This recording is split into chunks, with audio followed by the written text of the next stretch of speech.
हरे कृष्ण।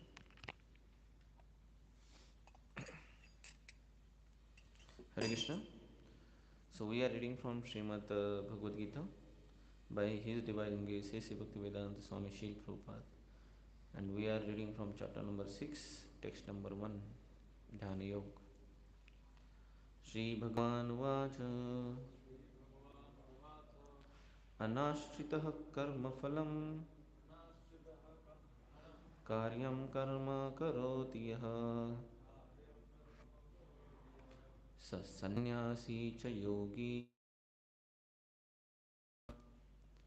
अनुवाद। श्री भगवान, जो पुरुष अपने कर्म फल के प्रति अनासक्त है और जो अपने कर्तव्य का पालन करता है, वही सन्यासी और असली योगी है। वह नहीं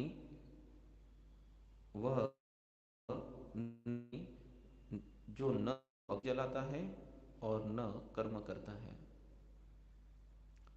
तात्पर्य by his divine grace Shri Bhaktivedanta Swami Srila Prabhupada द्वारा। इस अध्याय में भगवान बताते हैं कि अष्टांग योग पद्धति मन तथा इंद्रियों को वश करने का साधन है, किंतु इस कलयुग में सामान्य जनता के लिए इसे संपन्न कर पाना अत्यंत कठिन है। यद्यपि इस अध्याय में अष्टांग योग पद्धति की संस्तुति की गई है, किंतु भगवान बल देते हैं कि कर्म योग या कृष्ण भावना में कर्म करना इससे श्रेष्ठ है। संसार में मनुष्य अपने परिवार के पालनार्थ तथा अपने सामग्री के रक्षार्थ कर्म करता है, किंतु कोई भी मनुष्य बिना किसी स्वार्थ, किसी व्यक्तिगत तृप्ति के, चाहे वह तृप्ति आत्म केंद्रित हो या व्यापक, कर्म नहीं करता। पूर्णता की कसौटी है कृष्ण भावनात्मक कर्म करना, कर्म के फलों का भोग करने के उद्देश्य से नहीं। कृष्ण भावनामृत में करना प्रत्येक व्यक्ति का कर्तव्य है, क्योंकि सभी लोग परमेश्वर के अंश हैं। शरीर के अंग पूरे शरीर के लिए कार्य करते हैं। शरीर के अंग अपनी तुष्टि के लिए नहीं, अपितु पूरे शरीर की तुष्टि के लिए कार्य करते हैं। इसी प्रकार जो जीव अपनी तुष्टि के लिए नहीं, अपितु परब्रह्म की तुष्टि के लिए कार्य करता है, वही पूर्ण सन्यासी या पूर्ण योगी है। कभी कभी सन्यासी सोचते हैं कि उन्हें सारे कार्यों से मुक्ति मिल गई, अतः वे अग्निहोत्र यज्ञ करना बंद कर देते हैं, लेकिन वस्तुतः वे स्वार्थी हैं, क्योंकि उनका लक्ष्य निराकार ब्रह्म से तादात्म्य स्थापित करना होता है। ऐसी इच्छा भौतिक इच्छा से तो श्रेष्ठ है, किंतु यह स्वार्थ से रहित नहीं होती है।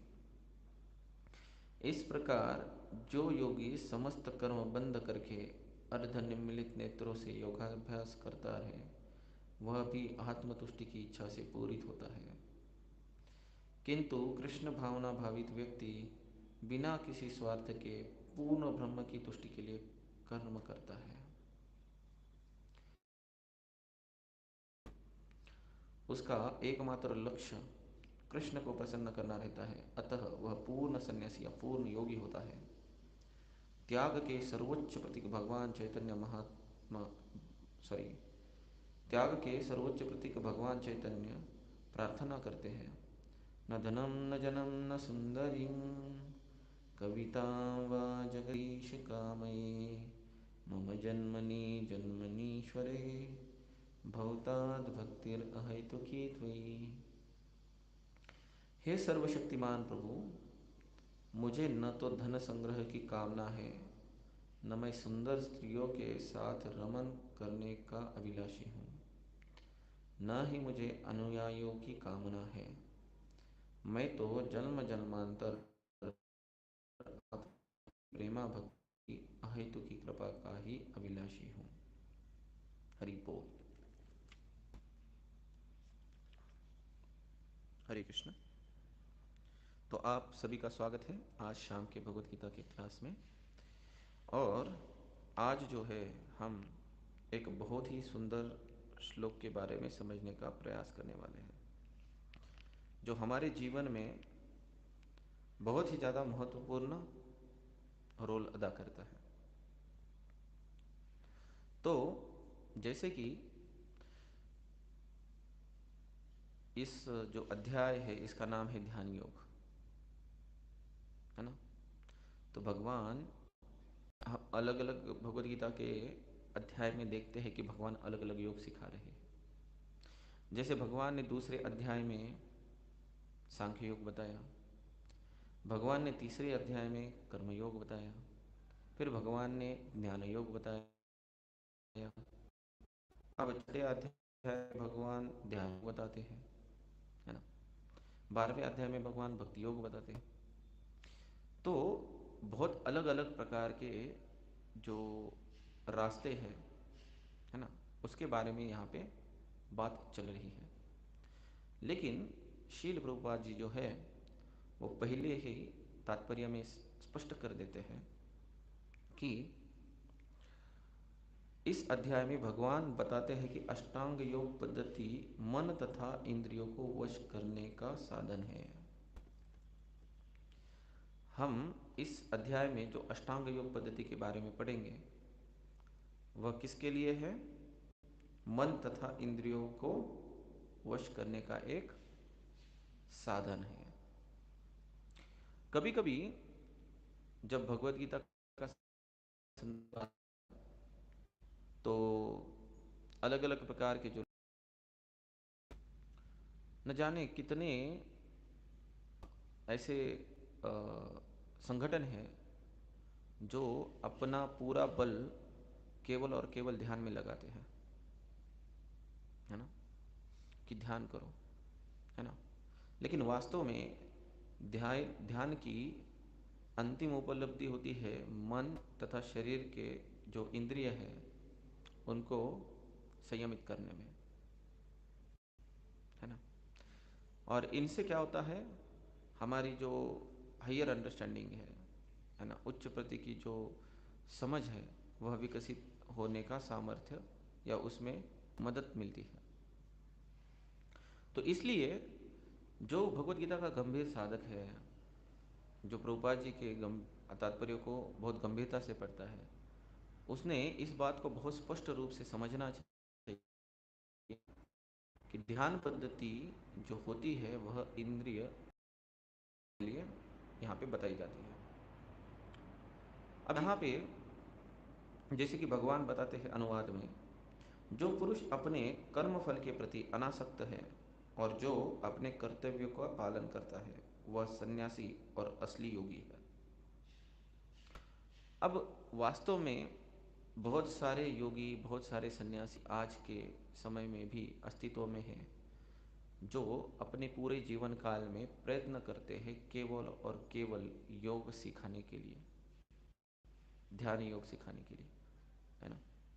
न जाने कितने ऐसे लोग हैं जो केवल और केवल अपने शिष्यों को ध्यान पद्धति सिखाते हैं, लेकिन उनका जो वास्तविक मनुष्य का जो अंश होता है, वास्तविक मनुष्य का जो मनुष्य जीवन का जो लक्ष्य होता है ना, दैट इज जीवेर स्वरूपेर कृष्णेर नित्यदास, है ना।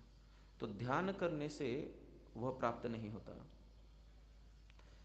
हो सकता है कि ध्यान करने से किसी व्यक्ति के इंद्रिय संयमित हो जाए, किसी व्यक्ति का मन जो है वह संयमित हो जाए, है ना। कभी कभार जब व्यक्ति इससे आगे बढ़ जाता है तो उसकी इच्छा रहती है कि वह क्या करे, ब्रह्म में समा जाए, है ना, ब्रह्म ज्योति में समा जाए। तो बहुत सारे लिखते हैं ब्रह्मलीन ब्रह्मलीन, है ना, ब्रह्मलीन डैश डैश महाराज ऐसे लिखते हैं, है ना। वो ब्रह्म में लीन होने की इच्छा रखते हैं, आत्मतुष्टि की इच्छा रखते हैं, है ना। पर ये जीवन की पूर्णता नहीं है, उसमें भी एक छोटा सा स्वार्थ छुपा होता है, आत्मतुष्टि, है ना। लेकिन जीवन की जो पूर्ण अवस्था है वह होती है पूर्ण ब्रह्म के लिए समर्पित रहना, पूर्ण ब्रह्म की सेवा करना, जो यहाँ पे प्रभुपाद जी हमें समझाने का प्रयत्न कर रहे हैं, है ना। जिस जीव का, जैसे भगवत गीता में भगवान को कहते हैं मम वंशे जीव लोके जीव भूत सनातन, तो हम जो है भगवान के अंश है, और अंश का एक उत्तरदायित्व होता है कि पूर्ण की सेवा करना। जैसे देखो, हमारे पास यह शरीर है ना। तो शरीर एक पूर्ण अवस्था है, मनुष्य शरीर एक पूर्ण अवस्था है, और इस मनुष्य शरीर के छोटे छोटे अंश क्या है, हमारा कान हो गया, नाक हो गया, आंखें हो गई, हाथ हो गए, पैर, अंश है ना। ये हाथ मतलब शरीर है क्या? नहीं। ये आंखें मतलब शरीर है क्या पूर्ण रूप से? नहीं। ये कान मतलब नहीं, है ना। तो ये शरीर के अंश है, लेकिन यह पूरा का पूरा शरीर है। अब अंश का उत्तरदायित्व क्या होता है कि पूर्ण की सेवा करना, है ना। जैसे कि हम देख सकते हैं कि अगर समझो गुलाब जामुन है कहाँ पे, है ना, और हमारे अलग अलग शरीर के जो अंश है वो कहते कि नहीं नहीं हम पूर्ण की सेवा नहीं करेंगे, है ना। तो हाथ कहेगा कि मैंने वो गुलाब जामुन को पकड़ के रखा है, तो मैं जीवा को क्यों दूँ, मैं खुद ही पकड़े रखता हूँ इसको, है ना। आँख कहें कि मैं तुम्हें देखने ही नहीं दूंगी कहाँ पे है करके, है ना, ऐसे। तो अगर हम कितना भी समय तक जो अंश है वो अगर किसी गुलाब जामुन को अगर पकड़ के भी रहता है, किसी मिठाई को अगर पकड़ के भी रखेगा अंत कालों तक, तो भी उस मिठाई का किसी भी प्रकार से कोई लाभ प्राप्त नहीं कर पाएगा, कोई भी अंश, है ना। इसलिए हमारा हाथ हो गया, हमारी आंखें हो गई, हमारी जीवा हो गई, उनका उत्तरदायित्व तो होता है कि तीनों मिलके वो क्या करे, शरीर के अंदर उस मिठाई को डालें, पेट में उसको अर्पण करें। क्योंकि जब मिठाई पेट के अंदर जाएगी तभी उसका जो न्यूट्रिशन है, उसका जो क्या कह सकते हैं स्थिति है ना, उसका जो भी क्या कह सकते हैं हम उसके पोषण है, वो हाथ को भी प्राप्त होगा, वो आँखों को भी प्राप्त होगा, और उसका पोषण जो है सभी प्रकार के शरीर के अलग अलग अंशों को भी प्राप्त होगा। तो यह वस्तु स्थिति है। जब भगवान कहते हैं ममो अंश जीवलोके, तब हमने इस स्थिति को समझना चाहिए कि हम भगवान के अंश है, और अगर अंश भगवान से परे रह के अगर आनंद का भोग करने की इच्छा प्रकट करता है, जैसे हाथ कह रहा है या आंखें कह रही है ना, तो ये संभव नहीं है को किसी भी प्रकार से पूर्ण अवस्था को प्राप्त हो सके, किसी भी प्रकार के आनंद का भोग कर सके। तो इसलिए सभी अंशों का यह नैतिक उत्तरदायित्व रहता है कि वह पूर्ण की सेवा करें, और जब वह पूर्ण की सेवा करेंगे या पूर्ण के लिए समर्पित रहेंगे, तभी संभव हो सकता है कि हर एक व्यक्ति जो है वह संतुष्ट हो सके। और यह केवल और केवल कृष्ण भावनामृत में ही संभव है। नहीं तो क्या हो जाएगा, हम सोचेंगे ठीक है भगवान है बहुत अच्छी बात है ना, हरि बोल करेंगे, घर पे जाने के फिर सोचेंगे ओ तो आज हमने खाने के लिए क्या बनाना है, आज मेरा मन तो ये खाने का कर रहा है, तो चलो आज ये बनाते हैं।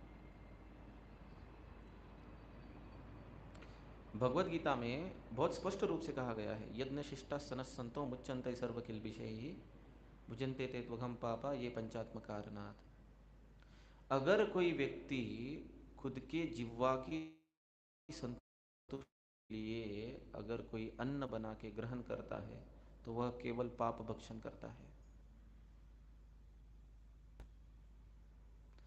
जो बुद्धिमान लोग होते हैं वह यज्ञ को अर्पित किया गया भोजन प्रसाद के रूप में ग्रहण करते हैं, और चूंकि भगवान कहते हैं भुक्तारम यज्ञ तपसाम, सर्वलोक महेश्वरम, तो मैं सभी यज्ञों का राजा हूँ या पिता हूँ।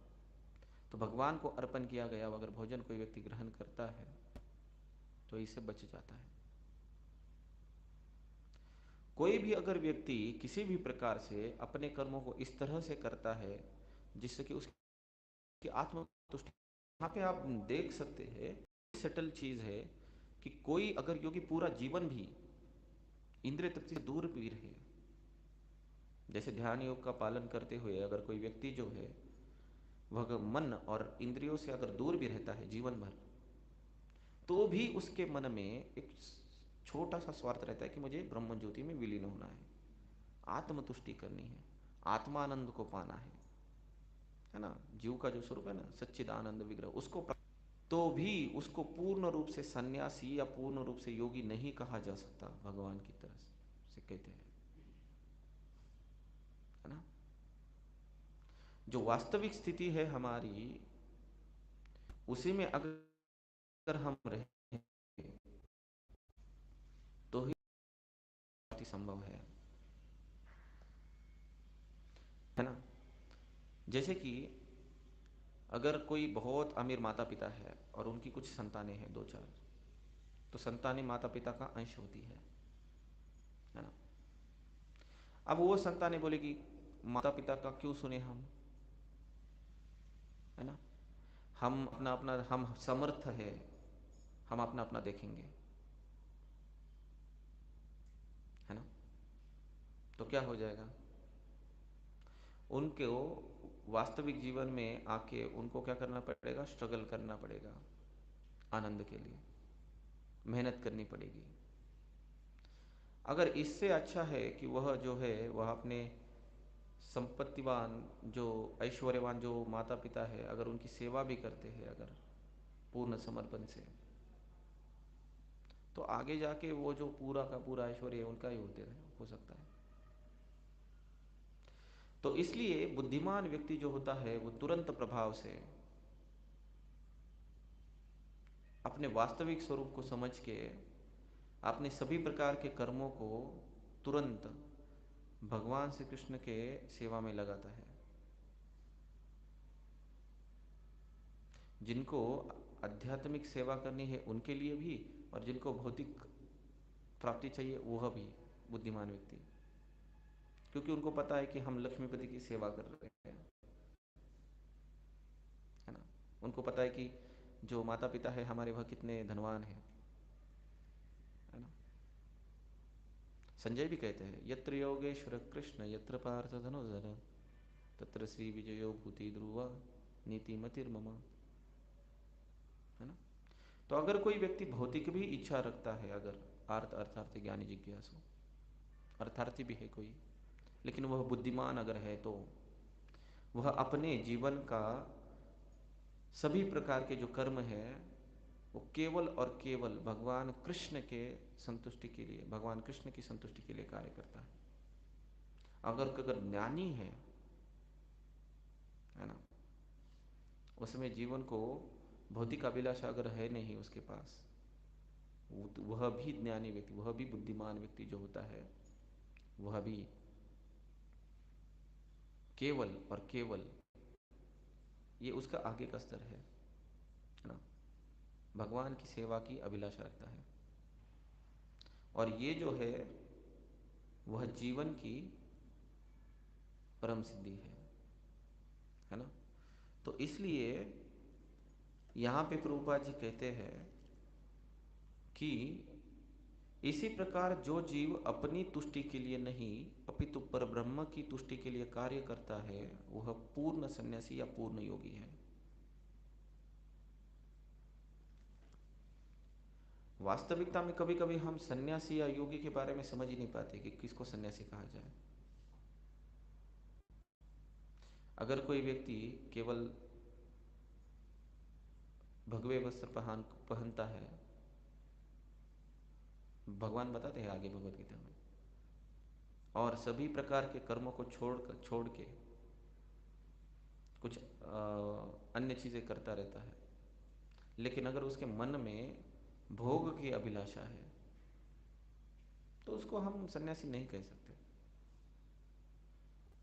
भगवत गीता बहुत ही स्पष्ट रूप से कहते हैं, भगवान भी बहुत स्पष्ट रूप से कहते हैं, है ना, कोई भी व्यक्ति, कोई भी जीव अपनी स्वयं की तुष्टि छोड़ के, है ना, स्वयं के इंद्रिय और खुद की तुष्टि छोड़ के अगर किसी प्रकार से भगवान कृष्ण की सेवा के लिए अगर कार्य करता है, तो उसका किसी भी प्रकार का, उसको पूर्ण रूप से पूर्ण सन्यासी या पूर्ण योगी कहा जा सकता है ना। तो इसलिए भगवान के भक्तों को समझना बहुत कठिन हो जाता है व्यक्तियों, है ना। तो इसलिए हमने वास्तविक सन्यासी या वास्तविक योगी के बारे में समझना बहुत जरूरी होता है, किसे वास्तविक सन्यासी या किसे वास्तविक योगी कहा जाए। तो भगवान और प्रभुपाद जी बहुत ही सरल उसका डेफिनेशन देते हैं। ऐसा कोई भी जीव जो किसी भी प्रकार से स्वयं की तुष्टि के लिए कार्य नहीं करता, न खुद के, न शरीर से संबंधित किसी व्यक्ति के, है ना, सो ना सेल्फ सेल्फ ग्रेटिफिकेशन, ना एक्सटेंडेड सेल्फ ग्रेटिफिकेशन, केवल और केवल भगवान कृष्ण किस प्रकार से संतुष्ट हो जाए उसकी उसके लिए कार्य करता है, उसी को हम पूर्ण रूप से सन्यासी मानेंगे और उसी को हम पूर्ण रूप से योगी समझा जाना चाहिए। ठीक है। तो जैसे हमने देखा कि जो योगी रहते हैं, अगर कोई मटेरियल लाइफ में भी अगर चाहता है कोई, तो हमने देखा कि किस प्रकार से अगर कोई व्यक्ति मटेरियल लाइफ बच जाता है, अगर वह कंचन कामिनी कीर्ति का भी अगर अभिलाषी है, तो भी उसको पता है कि उसके पिता कौन है, क्योंकि भगवान ने स्वयं यहाँ पे घोषणा की है, ममो अंश जीव लोके जीव भूत सनातन, सभी अंश जो है मेरे ही अंश हैं। तो हम किसके अंश हैं? भगवान के, लक्ष्मीपति के, है ना। तो हम ऐसे बालक हैं जो भूल चुके हैं कि हम किसके अंश हैं। जैसे कोई अंबानी का बेटा है, उसको बचपन में मेले में छोड़ के आए लोग, उसको पता ही नहीं कि मेरे पिताजी अंबानी है करके, और वो घूम रहा है इधर उधर, दिन भर काम कर रहा है और 100 रुपये कमा के दिखा रहा है, देखो मेरा कितना अर्निंग है। तो हमको उसको जाके ऐसे झंझोड़ना चाहिए, उठ जाओ उठ जाओ उठ जाओ, तुम अंबानी के बेटे हो। उसको पकड़ पकड़ के समझाना, वो नहीं नहीं नहीं, वो बोलता है नहीं, मैं मेरे मेहनत से कमाऊंगा, मैं 100 रुपये नहीं, 1000 रुपये कमाऊंगा। वैसे हमारी स्थिति है, हम इग्नोरेंस में, माया में इतने खो गए हैं, हमारे जीवन कसं चालू आहे काही कळतच नाही, कठीणच आहे सगळं। हम ऐसा सोचते हैं, पता नहीं मेरे साथ ही क्यों होता है ऐसा, मैंने किसी का गलत नहीं किया, मैं अच्छे लोगों के साथ ही बुरा क्यों होता है, हमारे ऐसे डायलॉग रहते हैं, है ना। लेकिन ऐसे सोए हुए व्यक्ति को माया की गोद में जीव जागो गोरा चंदा बोले, है ना। गौरव महाप्रभु बोले अरे जगाओ उस जीव को, बताओ वो किसका पुत्र है, पूर्ण पुरुषोत्तम लक्ष्मीपति बालाजी का पुत्र है वो, है ना। ऐसे व्यक्ति को क्यों टेंशन आनी चाहिए किसी प्रकार की, भौतिक या आध्यात्मिक दोनों भी। तो अगर किसी को भौतिक उपलब्धि प्राप्त करती है तो वह इस बात को समझता है कि नहीं, भगवान ने कहा है कि वो मेरे पिता है, तो मैं उनकी सेवा करूंगा, और ऑफ कोर्स पिता की जो प्रॉपर्टी रहती है वो उनकी बन जाती है, अगर योग्य पुत्र हो तो, है ना। अयोग्य हो तो पिता नहीं देते हैं और कठोर रहते हैं, वो जानते हैं कि अगर उसको देंगे तो इसका नुकसान होगा, है ना। तो इसलिए व्यक्ति जो होता है, अगर भौतिक अभिलाषा भी रखता है, तो वो भी बुद्धिमान व्यक्ति भगवान कृष्ण की सेवा करता है। और अगर किसी व्यक्ति को गुरु की कृपा से अगर भगवत गीता का ज्ञान प्राप्त हो, तो फिर वो कहता है अरे ये सब्जी चपाती खाने में क्या मजा है, हम गुलाब जामुन की तरफ भागेंगे। ये भौतिक जीवन में क्या रखा है ना। आध्यात्मिक जीवन तो इससे सुंदर है। तो वो क्या करेंगे, फिर वो चैतन्य महाप्रभु के पद चिन्हों के ऊपर चलेंगे। उनको समझ में आएगा कि वास्तविकता में भौतिक जीवन से जीने से अच्छा है कि हम ध्यान योग करके मन और इंद्रियों को संयमित करें, भोग से दूर रहे, और जो हमारा वास्तविक स्वरूप है, जीवेर स्वरूपेर कृष्णेर नित्यदास, उसमें स्थित रह केवल एकमात्र ही संकल्प करें कि किस प्रकार से हम भगवान पूर्ण पुरुषोत्तम भगवान श्री कृष्ण को संतुष्ट कर सकते हैं। फिर वो क्या कर लेगा, तो आप मेरे पीछे दोहरा सकते हैं, न धनम न जनम न सुंदरीम। आवाज नहीं आ रहा है, आप ठीक से दोहरा सकते हैं, सुनाई नहीं दे रहे। सो ये चैतन्य शिष्टाक्षर का श्लोक है। सो भगवान है यहाँ पे सुन लेंगे, थोड़ा जोर से बोलिए। हाँ, न धनम न जनम न सुंदरीम कवितां वा जगदीश कामये मम जन्मनि जन्मनीश्वरे भवताद् भक्तिर अहेतुकी त्वयि।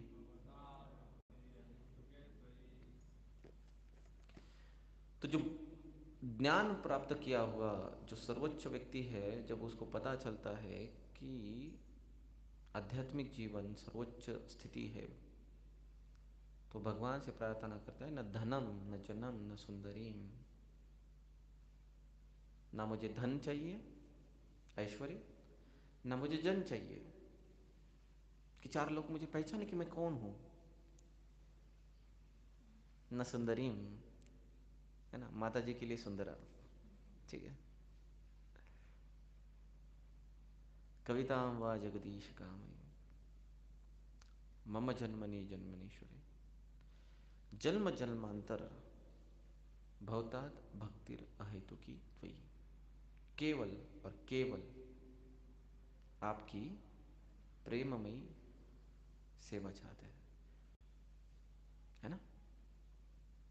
सो ऐसे व्यक्तियों को पूर्ण सन्यासी या योगी कहना चाहिए, और ऐसे व्यक्तियों के चरण कमलों के प्रति हमने हमेशा से सादर प्रणाम करना चाहिए, और उनसे कृपा की अभिलाषा करनी चाहिए कि हम जो है कितना इग्नोरेंस में है, तो कृपा करके आप जो है थोड़ा सा ज्ञान प्रदान कीजिए ना। तो इसलिए दोनों प्रकार के लोग, है ना, वो भगवान की शरण ग्रहण करते हैं और अपने जीवन की पूर्णता को प्राप्त करते हैं। और सबसे सुंदर चीज है, भगवान भी उनको स्वीकार करते हैं। अर्थार्थी ज्ञानी जिज्ञासु। भगवान, जो व्यक्ति आर्त है, मतलब परेशानी में है, जन्म मृत्यु जरा व्याधि आदि दैविक आदि भौतिक आध्यात्मिक ताप से, तो भगवान, अगर कोई व्यक्ति ऐसे परेशान होकर भी भगवान के पास आता है, तो भगवान उनका भी स्वीकार करते हैं। अर्थार्थी, किसी को कुछ चाहिए भगवान से, जैसे दुकानदार के पास जाते हैं ना, 10 रुपए दे रहे हो, चॉकलेट दे दो मुझे, भगवान मैं आपकी माला कर रहा हूँ, धन दे दो मुझे, ऐसा कुछ। तो भगवान ऐसे व्यक्तियों को भी, क्योंकि पिता है ना, तो प्रेमवश उसको उनका स्वीकार करता है। कोई व्यक्ति जिज्ञासु है, कोई व्यक्ति सोच रहा है कि सच में भगवान है क्या, है तो कौन है, कैसे समझूं मैं, है ना, तो ऐसे ढूंढता ढूंढता जा रहा है, समझने का प्रयास कर रहा है। तो भगवान ऐसे व्यक्ति को भी स्वीकार करते हैं। और अगर कोई ज्ञानी है, जब वह भगवत गीता को पूरी तरह से समझ लेता है, भागवतम को ग्रहण कर लेता है, सभी प्रकार के वेद उपनिषदों को जब वो पढ़ता है, तब उसको यह पता चलता है, बहुनाम जन्मनाम हंते, लाखों करोड़ों जन्मों के बाद ज्ञान माम प्रपद्यन्ते, इतना सारा ज्ञान ग्रहण करने के बाद वासुदेव सर्वमिति, उसको समझ में आता है कि पूर्ण पुरुषोत्तम वासुदेव भगवान कृष्ण ही सब कुछ है। स महात्मा सुदुर्लभ, ऐसे महात्माओं को भी, ऐसे इंटेलिजेंट व्यक्तियों को भी भगवान स्वीकार करते हैं। तो सारी कैटेगरी ओपन है, ओपन फॉर ऑल, है ना। Huge discount going on right now, है ना। जल्दी से जल्दी इसको अवेल करना चाहिए। हम जिस भी कंडीशन में है, हमारे सभी प्रकार के कर्मों का उद्देश्य जो है, जो भी कार्य कर रहे हैं, कर्म नहीं बदलने हैं, कर्म के उद्देश्य बदलने हैं। जैसे शुरुआत में हमने कहा कि अगर आपको कुछ खाने का मन कर रहा है घर पे जाके, है ना, तो आपने ऐसे सोचना चाहिए कि भगवान हम आपको आज ये खिलाएंगे, ऐसे। तो भगवान के लिए बनाना चाहिए कुकिंग, उनको अर्पण करना चाहिए, और फिर आपने प्रसाद करके उसको ग्रहण करना चाहिए। तो इससे सिन नहीं लगेगा, है ना। तो भगवान बहुत दयालु है, वो जानते हैं कि आपको भी चाहिए तो वो रख देते हैं, ठीक है। तो हमने समझा जीवन का सर्वोच्च उपलब्धि है भगवान कृष्ण की संतुष्टि के लिए कार्य करना, है ना। ये सभी प्रकार के व्यक्ति के लिए सर्वोच्च स्थिति है, चाहे वो ब्रह्मचारी हो, गृहस्थ हो, वानप्रस्थ हो, सन्यासी हो, है ना। सभी के लिए जीवन का केवल एकमात्र उद्देश्य है भगवान, पूर्ण पुरुषोत्तम भगवान कृष्ण के लिए सेवा करना, चाहे वो आर्थ हो, अर्थार्थी हो, ज्ञानी हो या जिज्ञासु हो, कोई भी हो। और अगर कोई व्यक्ति अगर ऐसा करता है तो हम उसे पूर्ण रूप से सन्यासी समझना चाहिए या पूर्ण रूप से योगी समझना चाहिए। और कोई भी व्यक्ति संसार का अगर भगवान कृष्ण की संतुष्टि के लिए कार्य नहीं कर रहा है तो वह पूर्ण योगी भी नहीं है और पूर्ण रूप से सन्यासी भी नहीं है। ऐसा श्रीमद् भगवद गीता के छठे अध्याय का पहला श्लोक कहते हैं, या भगवान ऐसे बताते हैं, ठीक है। तो आप सभी का बहुत बहुत धन्यवाद। हरे कृष्ण।